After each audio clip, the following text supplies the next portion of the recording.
Good afternoon, Jays, and happy Thursday. In today's show, we will cover a top story about Kyrie Irving by Kyman. Cadence will give us a recap over the soccer and softball games, and Megan will give us some information about upcoming music and a television series that has gained an immense amount of attention. With that being said, let's get right into it. I'm Taylor Quinn, and this is KLHS.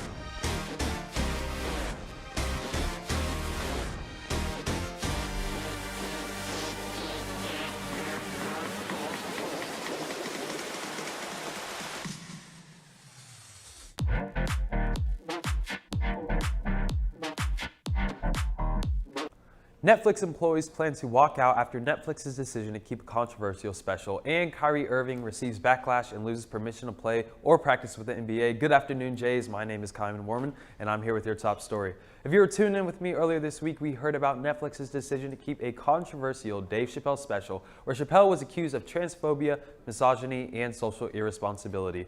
Just yesterday, several trans-identifying Netflix workers and allies announced their plan to stage a walkout next week. And according to a company Slack channel, nearly 800 of 12,000 Netflix employees are gender minorities and allies.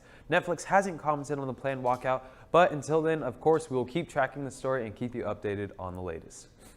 And on the topic of social irresponsibility, Kyrie Irving is being accused of not doing his public due diligence by not getting vaccinated. According to CNN, in a league where about 95% of players are vaccinated against COVID-19, Irving is a part of a very small but vocal group insistent on characterizing the shot not as communal matter, but as a personal one. On Wednesday, Irving announced his vaccination status. This announcement came a day after the team's general manager confirmed that the 7-time All-Star player wouldn't be permitted to begin playing this season because of his status. Kyrie later stated, "I am staying grounded in what I believe in. It is as simple as that. It is not about being anti-vax or about being on one side or the other. It's really just about being true to what feels good for me."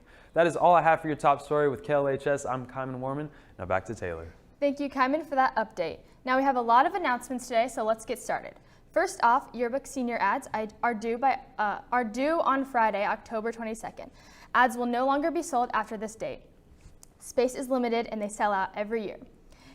Go on the Walsworth website at www.yearbooksforever.com and purchase your ad now. Next up, Oklahoma opens on November 18th and runs through the 19th and 20th. All of the performances will begin at 7 p.m. Tickets may be purchased from the LPS Fine Arts website beginning October 11th, and just a reminder that all ticket sales will be completely online this year through Vanco. The musical will be taking place in the new theater, so if you can, you should definitely check it out.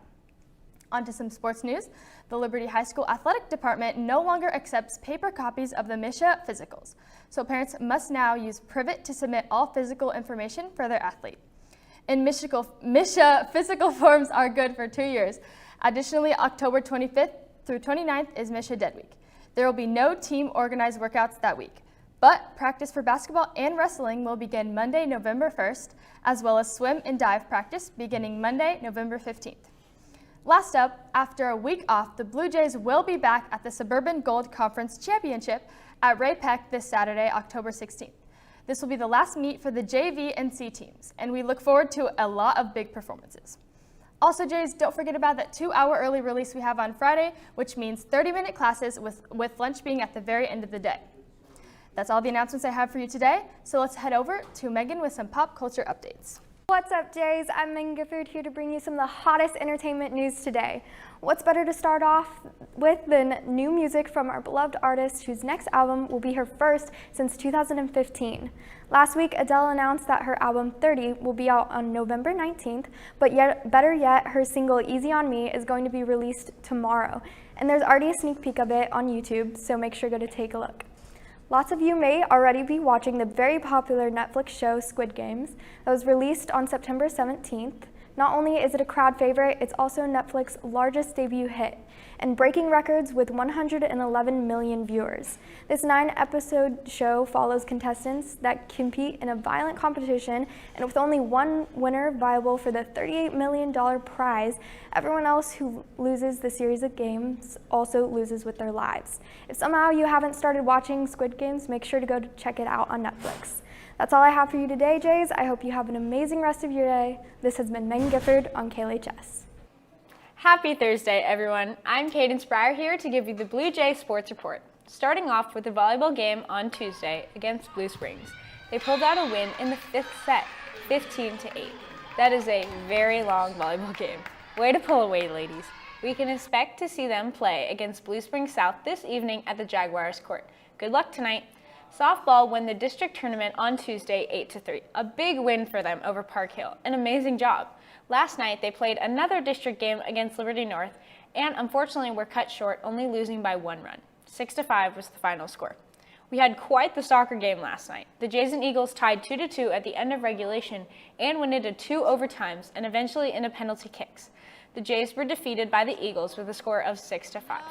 A great game and amazing effort from both sides. Thanks to everyone who tuned in because our anchors Allie and Alex did a fantastic job. We can expect to see them play Park Hill tonight at home. That's all the information I have for you today. This has been Cadence Breyer for KLHS. Have a thrilling Thursday, Jays. Good morning, Jays. On your way into school today, it was a nice cool 55 degrees, which felt great when I was walking in. Your high on this amazing Thursday is 68 and your low is 52. Moving on to Friday, it's a little cooler as the high is 57 and the low will be 48. There's also a chance of rain all morning on Friday. Also on Friday, the Blue Jays play the Ray Peck Panthers at Ray Peck. The weather during the game looks a little cold as at kickoff the temperature will be 55 degrees. When the game ends, the temperature will drop all the way into the upper 40s, so make sure you wear some warm nerd clothes if you do plan to attend the game. Moving on to this weekend, on Saturday we see some of the coldest temperatures we have seen in a while, with the high being 63 and the low is all the way down to 39 degrees. Although it will be sunny, so hopefully it does feel a little bit warmer. On Sunday, it will also be sunny, but thankfully it does warm up with the high being 72 and the low is 41. The Chiefs also play on Sunday against Washington in Washington, D.C. The temperature during the game looks nice with it being around 60 degrees around kickoff and sunny. So hopefully the Chiefs finally turn their season around. That's all the weather I have for you today. This has been Charlie Marshall signing off from KLHS. Thank you, Charlie, for that informative weather update. Well, that's all that we have for you today, so everyone please stand for the pledge.